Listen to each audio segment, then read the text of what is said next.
ജനങ്ങൾ പരസ്പരം സംശയത്തോടെ കാണുന്ന സമീപനത്തിന് ഗവൺമെൻറ് തന്നെ ചൂട്ടുപിടിക്കുകയാണ് എന്ന് സയ്യിദ് സാദിഖ് അലി ശിഹാബ് തങ്ങൾ.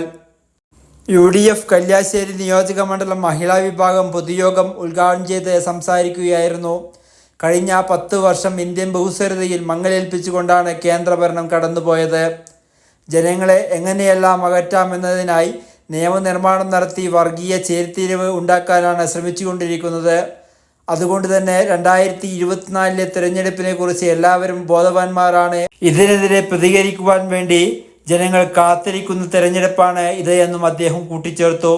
ജില്ലാ കോൺഗ്രസ് മഹിളാ വിഭാഗം സെക്രട്ടറി PV ധനലക്ഷ്മി അധ്യക്ഷത വഹിച്ചു.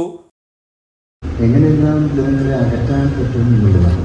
ജനങ്ങളെ മതപരമായ വിശ്വാസത്തിലേക്ക് അകറ്റുന്നു. ജനങ്ങൾക്കിടയിൽ ഭിന്നത ഉണ്ടാക്കുന്ന തരത്തിലുള്ള നിയമനിർമ്മാണങ്ങൾ കൊണ്ടുവരുന്നു. നിയമനിർമ്മാണങ്ങളുടെ പേരിൽ വർഗീയമായിട്ടുള്ള വിഭജനങ്ങൾ എത്തിച്ചെലുത്താൻ ശ്രമിക്കുന്നു. ഈ രീതിയിൽ തികച്ചും ജനാധിപത്യ വിരുദ്ധവും ബഹുസ്വരതയുടെ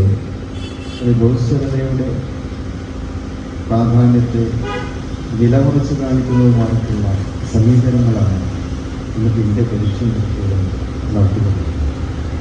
സുമാ ബാലകൃഷ്ണൻ, ഒടിയൽ റഷീദ, PV ചന്ദ്രിക, UDF മണ്ഡലം ചെയർമാൻ സുനിൽ പ്രകാശ്, അക്ഷയ് പരവൂർ തുടങ്ങിയവർ സംസാരിച്ചു.